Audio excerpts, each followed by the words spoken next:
So last time, Brandy was thanked for saving Uncle LC by being given a business. And Junior accepts his invitation from the Alliance. And then the Alliance is formed. Things are about to get really real. So if you want to know what happens next, stay tuned.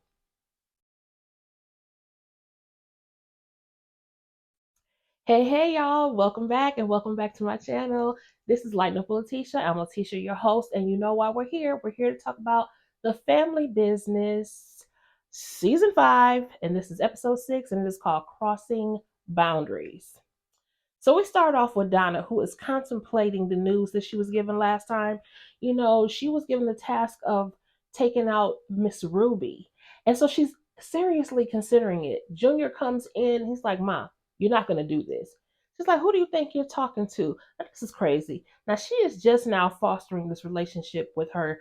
Now, it is revealed son, right? And she is talking to him like as if she had been mothering him for his whole life, which is not the case. But anyway, she got a stank attitude. It was like, you don't tell me what to do. Listen, we are being tested, and we must pass this test. And surprisingly, Junior starts to defend Ruby. He's like, she's the mother of my nephew. She's an innocent person in this. We don't want to sacrifice her. And Donna was like, she's really not that innocent. And again, we need to show them what we're made of. He tries to tell her, you're not an unaliver. This that rhymes with thriller. But she was like, maybe not yet. Now, did you ever try to talk Chippy out of unaliving someone? So if Chippy can do it, then I can do it. And she said, as a matter of fact, if I was more ride or die back then, she wouldn't have the life I'm supposed to have right now. So there you go. Proof positive that she is still pining after Uncle LC. And even if it really wasn't Uncle LC, she is definitely pining after the lifestyle. But what I don't understand about her is, she is richer than rich, okay? She had Lou to take care of her all of these years. So it wasn't like she ever wanted for anything. And now she has exactly what she's always wanted, all of Lou's and Sasha's money. So what is her problem? This woman is unfulfilled. And anyway, next we see Junior working out, doing a lot of heavy lifting and everything, because what we are seeing is that he is preparing for war. Now, moving on to the mansion. Uncle LC and Aunt Chippy are talking to London, and they're like, listen, oh, we need to talk to you about Mariah. She said, don't worry, I've taken care of it. I've disciplined her. Like she's getting things taken away from her. But their position is that she really needs a little bit more. So they suggested that she go see a therapist. And London was like, respectfully, Mariah's gonna be just fine, just like I was just fine, Orlando was just fine, Junior was just fine, Vegas was just fine. We all were just fine. We dealt with your discipline and we kept it moving, you know. But the grandparents, which is what often grandparents do, they see the things that they did or didn't do with their children, and they reach out and are very supportive of their grandchildren to say, well, maybe she needs a little bit more. You know, Mariah didn't go through you guys didn't go through the things that Mariah has gone through. You're with your parents having a tumultuous marriage and divorce, and the fact that the father went missing. Her father went missing. Listen, she is really under the impression that London unalived her father. And so London claps back like, well, whose fault is that? The reason why he's gone doesn't have anything to do with me. I didn't give the Italians the weapon that unalived Sal Dash, which we know that is what Harris used to unalive his own father, Sal Dash. So and Chippy had to step in like, you need to watch your tone and calm yourself. I did what I had to do because Harris was a liability. Okay. So daddy steps in, Uncle LC is like, listen, she needs help and she's going to get it. Period, point, and the blank.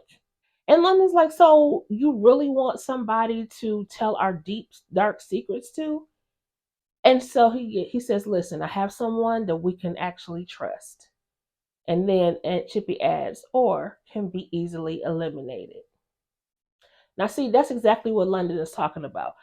She's like the hypocrisy of this conversation. You want us to try something new for Mariah, but you're still operating in old thinking. Anyway, she decides to go ahead and she agrees that she's going to send Mariah to therapy. Okay. And then Uncle Elsie does say to Aunt Chippy, you really didn't have to say that last part, which she did not, but it was funny. Anyway, moving on. Ruby and Orlando are riding around with the baby, and she knows that they have a flight, but she still doesn't know where they're going. And Orlando's like, listen, I just want my family to be safe. She's like, the safest place to go is Jamaica. He said, no, it's not safe to be there because Orlando was, he was looking over. I mean, he was in Jamaica, and I'm almost certain that he has eyes on you when you were there. So no, we can't go back to Jamaica. We're gonna go someplace else. Now, CJ, not CJ, Lord Jesus, C Note is driving, and he kind of looks back. He was looking real shifty in this scene. I don't know what to make of it, but it just looked kind of sketchy. But moving on. We are now over at the party house at Bobby the Beast Boys' house. They playing pool and talking ish. Is Darnell there? They got some ladies in the back that are not Karen and that are not Paris. Anyway, Roman and Brandon walking in, and they exchange pleasantries. Bobby even asked about Roman's mom, which he really appreciated. Then they asked about the ladies that they met the other day, Paris and Lauren, but neither one of them have talked to them just yet. But that's not why Brandon and Roman came over there. Okay, they came over there to find out where Darnell is because they need to talk to him. So they said that Darnell is out by the pool. He goes out there to talk to Darnell about the pool. He said, hey, listen, that job we did was cool. I need another job. And so Darnell was like, listen, what we just got finished doing was a really good job. And he said, and it's time for me to just, we need to lay low. I'm over here chilling. I'm chilling for the summer. I'm over here in the pool. Y'all need to jump on in. Let's have a good time or whatever.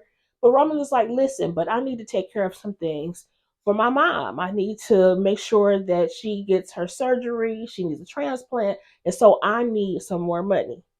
And so he said, okay, I think I might have something for you, but I ain't helping you with it.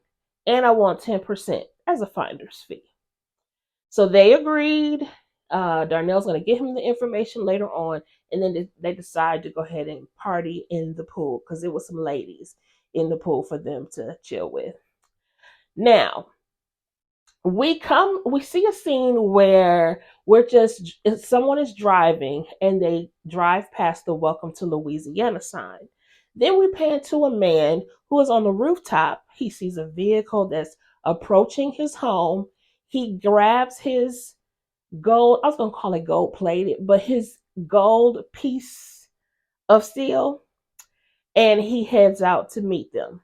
Next, Ruby and Orlando, they are pulling up to where they are introduced to that man that we just saw who was on the rooftop, right? Turns out it's Orlando's cousin, Marquise Duncan. Orlando says he can only trust family, especially at times like this. And so he went ahead and introduced his cousin Marquise to his little family, Ruby and little O. He said, I don't care what she calls him, his name is little O. I know that's right, Orlando, okay? Because ain't no way we calling that baby Vincent. That's not his name. I don't care what his mama says. Moving on. So then Marquise is like, I heard you got some trouble. And Ruby said, listen, I did what needed to be done in order to protect Orlando, in order to protect our family. And Marquise says, no, you did what you had to do. I don't blame you. That's what we do. That's what family does. And don't you worry, because me and Jimmy will be here to protect you and your family. They're like, who's Jimmy? Jimmy is the piece of steel. He's the peacemaker, one might say. Okay. Now back to Roman. Now he is laid up with the girl he just met at the pool, right? Okay. And Darnell busts up in the door. He like, man, you can't knock. He said, man, I ain't seen all that. We ain't come here for all of that. I got the job for you, okay? So this guy Giovanni is looking for the dude who took out his number two, right? And he doesn't know. Giovanni doesn't know. They call him Vonnie. He doesn't know that Darnell has something to do with taking out his boy, right? But his girl Lala works at some place called the Dragonfly, and she is willing to help them set up Vonnie so basically they can rob him, right?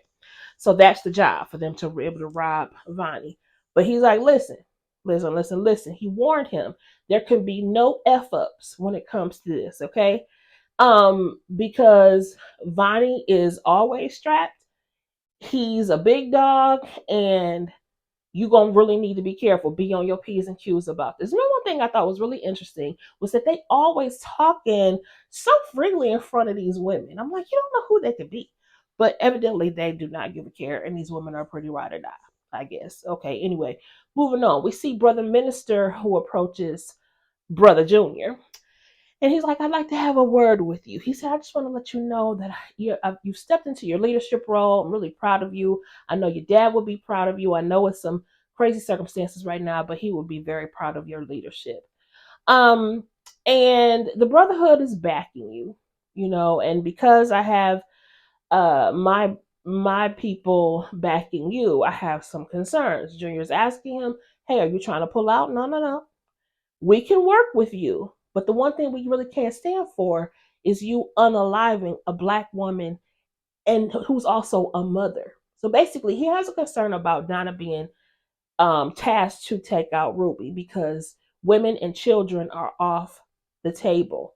Yes, he has contracted unalivers, but their job is to protect and not to take out innocent women and children. So here go Junior changing his tune after talking to his mama yesterday, and saying that because remember he was totally against it. Now he's like, well, listen, Ruby is really not innocent. Just repeating what his mama said or whatever. So Brother Minister said, okay, I guess you know what you're doing, but I just wanted to give you some food for thought and let you know what my concerns are. And they part ways. Now, Antonio, Dominique, and Alejandro meet up. They're sitting down. Alejandro walks up on them and he confronts them about their manipulation tactics. He said, now it's plain to see that Junior and his mama are pawns in your game that you plan to take down LC. So Antonio's like, you're pretty observant. It's not my fault that Junior is too naive to see this, you know? So Alejandro's like, okay, I hear you and I see you. You can play them, but don't play with me. And if I observed it, I know Brother Minister and who else? Oh, and Alexander Coral. I know that they know what the deal is as well. So listen, Antonio's like, listen, if Junior wants to take down his family, who am I to get in the way? And this is why, I mean, the whole audience, all of us can see that Junior and Donna are being played. But they are too dumb, too naive, too hurt, too whatever to see that they are being played. And they're being used to take out his own father. I'm like, Junior, I'm going to need you to go to therapy, address your hurt, and go on back to your family, your real family. Because this alliance, it ain't it. They bring up Donna. Alejandro is like, listen, I've known Donna a really long time. And the truth is, she wants your respect, and she's going to go ahead. She's probably going to do it because she's willing to do anything to do that. So then one of Antonio's people comes and whispers in his ear to let him know that Ruby has indeed left Jamaica. So he's like, well, what you standing here for? You need to go find her. So he says that, Orlando is to blame for this stuff, but bruh, you can't run and you can run, but you can't hide. So he vows basically to get even with these people. Now back in New Orleans, it is revealed that Orlando is going to be leaving. But she told him, you know what? I'm gonna need you to take the baby with you. He needs the medical care in New York and not over here. If he does have some kind of medical attention here, there'll be a paper trail that's going to trace us back to being here. If you take the baby with you, then you really can convince Antonio that you have no idea where I am. And so that way we don't have to worry about it. She's like, I'm on the run. And you need to, recognize that. So Orlando does agree to take the baby back with him to not New Orleans, back to New York City. Now, here we go, y'all. Roman and Brandon are staking out Vonnie's place, and they're waiting for a text from Lala to let them know that he's asleep so that they could go in and rob him, right? So they finally get that text message that gives him the apartment number, tells them that the door is open, and even tells them the location of the money, right? So she even goes on to say, hey, rough me up a little bit too, so that he doesn't get suspicious, because if he knows that I'm in on it, he will certainly do something to me. So Brandon is a little bit nervous, but Roman is like, no, I understand. He said, if you don't want to do it, you don't have to do whatever. But I'm nervous too, but I have to do this because I have to make sure I save my mom. So even though he let Brandon off the hook, Brandon was like, no, I'm with you. I'm going with you. So they put their masks on, they strap up, and they go bust the door down coming in. Child, it became so chaotic. It was so crazy. And it was very clear that they did not know what they were doing, right? Vonnie's like, I don't know what you're talking about. What money? They got the blicky pointed at them, whatever, asked them where the money is. Now I thought that she just texted them where the money was, and yeah, it wasn't where they thought it was, because they had to go looking for it, all this other kind of stuff. So finally, Roman finds the money. Brandon's behind. First of all, Brandon, again, just not ready, unprepared, don't know what he's doing. Child, he gonna say Roman's name out loud. It was just so chaotic. But again, when Roman finds the money, he's like, okay, now you would think that they would just get the stuff and just go, right? No, here go Brandon talking ish in Vonnie's face. And he gets so close that Vonnie's able to snatch his mask off, revealing his whole face. And Roman was like, oh my gosh, at this point, man, you're going to have to take him out. You got to go. We got to go. Get up out of here. Roman gives a little cash to the girl and he dips out. Next thing you know, but Brandon is hesitating. He's scared. He don't want to do it. Again, Vonnie gets close enough to be able to grab him, where he ends up knocking Vonnie out. But he doesn't take him out though. Then next thing you know, at that point, Brandon leaves.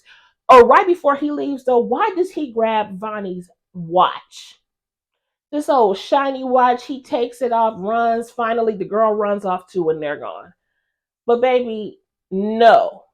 If he saw your face, you were supposed to take him out. Period, point blank. It was crazy. It was such a botched job. And I remember Darnell saying, you cannot be effing this up. And that's exactly what they did. They effed it up. But moving on. Roman goes straight to the hospital, baby. He dropped 120K down to the hospital so that he could secure that transplant for his mama. Now the doctor's like, the administrator's like, oh my gosh, never had anybody drop off this much cash. He said, you must really love your mother. He's like, of course. So he sends him down to Dr. Ford, who will be making the arrangements for his mom, right? And then we get a short scene with London and LoJack. Now, London is talking to him about Mariah's problems and everything. And he reassures her and tells her, listen, her last name may be Grant, but she's a Duncan through and through. And she's going to be all right. Don't even worry about her. She's going to get the help that she needs. Now, she moves on with another conversation. She said, now listen, why couldn't you answer my call last night? Her booty call last night. He says that he was on the phone with his sister trying to find his nephew, Brandon, because they was trying to figure out where he was before he got back with his degenerate friend, Roman. So they reschedule that booty call and they decide to meet up later. Now back at the hospital, Aunt Coretta is begging Margaret. She's like, listen, you're going to need to tell him. Now we like, tell him what? She's like, it's not the right time. Now, listen, from where we can see, this lady is dying, right? So when is going to be the right time to tell him whatever this secret is? Now, Coretta started yelling and said, girl, if you don't tell him, you was planning on all along, you was going to take it to the grave. And here go Margaret, yes, I am, and so are you. And Coretta was like, no, ma'am. You're not about to leave me with that kind of burden. You better tell him or I'm going to tell him. She said, you do no such thing. She said, try me. If you don't tell him, I'm going to tell him. So next thing you know, Roman walks in, tell me what? So, child, she of course evades the question, but she came in with Dr. Ford, who gave her the good news that she was approved for surgery and that she went directly on the donor list and they expect to have one very, very soon. But then he whispers to his mom, like, Mom, I'm going to donate my kidney. So he's going to donate his kidney. And Aunt Coretta is in the background looking like, oh my gosh, what is going on? So the doctor said, well, let us not count the eggs before they hatch. Let's go ahead and get you tested first to make sure you're a match. And so they go to leave, but again, our Coretta is shook, like, girl, you need to tell him at this point. But then it goes off, right? So then London and goes to pick up Mariah from her very first therapy session. And Mariah comes out all bouncy and everything. That she's going like this, shaking her nails. And they're just looking at each other. And she's like, why are you looking at me like that? Am I in trouble? And London's like, no, you're not in trouble, but I'm just wondering why your nails are like that when they weren't like that when you left or when you got here. And she said, yeah, I know. And she asked her how it went. And Mariah said, oh, it was okay, but she asked a lot of questions. And so she's like, but I didn't tell her anything. Now London's like, but I brought you so that you could tell her. And Mariah's like, but I thought I wasn't supposed to tell any business. I was always, is she family? And so they said, well, you can trust Dr. Brandy. She talks to your grandpa too. In fact, she helped save your grandfather. So it's okay to talk to her. And sometimes we all need somebody to talk to, which is very, very true. So just an FYI for anybody out there who is needing someone to talk to. If you can't have a friend, a trusted person, or a minister of some sort, please do consider going to therapy to go talk to someone because we all need somebody to talk to. Now we're back at Brandon. Remember, to Brandon, I'm sorry. Roman just came out from the hospital and Brandon is waiting for him and he's out here admiring the watch that he just stole, right? Okay. So he's telling Roman, listen, before they start cutting you up and taking your kidney and everything, we about to go on party. So with them, show that there were girls in the back seat. So we need to go grab some tacos and some tequila and let's roll. So they got into the car and they drove off. Now it looked like somebody was following them. Now back at the mansion, Aunt Chippy is cleaning up the house. Now listen, she was like, oh, Vincent, all this. Now this is where they made a slight mistake. Carl Weber. He mentioned Vincent, but Vincent is not there yet. So I think that either that was an ad lib or it's an out of place scene. But anyway, she's cleaning up the house, kind of fussing about the fact that people were leaving stuff all over the place. But she ran across something of Sonia's and saw the sonogram. So she caused Nene to come and show her what was going on. So they both started celebrating and they're all happy and excited because they're like, oh my gosh, Sonia is pregnant. But then Aunt Chippy starts to cry, realizing that Junior's about to be a father, but Donna's not going to let me see the baby. And so Nene had to console her. Oh, she will. She will. Child, Donna feel like you took her first baby. She ain't about to give you the second baby. I mean, I agree with her. I think that Donna's not gonna be in the mood to be letting you take this baby. But anyway, so we're back at Brandon and Roman, and Brandon is in the room. They're in a motel. He's in the room doing the dude with the girl he was with. They finished up and they wanted some more tequila, so they decided they want to go to the store, stopping off at Roman's room to see if they wanted anything or anything. They didn't even answer the door, so they decided to go on down from this motel. Now, meanwhile, Roman is in the room and he's kind of stressing. He got a lot of stuff on his mind. His mom, what they did to get, the money and everything. And just so the girl that was with him, which is the girl that was with at the pool, was trying to loosen him up, trying to get him in the mood and everything. Now Brandon and his girl are just being all carefree. Now it's the middle of the night. And they just all carefree, ain't looking at their surroundings, no nothing. Outside in the dark, next thing you know, child, Brandon turns and sees this man standing up against his truck. He was like, Vonnie. He was like, yeah, Vonnie, you should have took me out. Next thing you know, get the blasting. Roman hears the gunfire. He comes running downstairs, but baby, Brandon is gone. Blood everywhere. He screamed. I mean, the girl screaming. Not Brandon, but Roman is upset. He's hollering. He crying. He cussing. And then it goes off. Child, I knew that when he did not take out Vonnie, he was about to be a goner. And that is exactly what happened. But Vonnie got in that car and drove off. He didn't even see Roman. So, but he ain't gonna forget about Roman. But whew, R.I.P. to Brandon, child. I mean, it goes off, but we don't know if he survives yet at this point. But baby, the way that blood was flowing, I mean, he had some kind of blicky that was semi-automatic, child. It sprayed several, so I think he's a goner. R.I.P. to Brandon. But if you made it this far in the video, don't forget to like, share, comment, and subscribe to the channel because we're always going to be here talking about the family business. We still have plenty more adventure to go for this season. So don't forget to join me next time and let's go ahead and discuss this in the comments. I mean, can you believe how prepared Brandon and Roman were? What else did you think about this episode?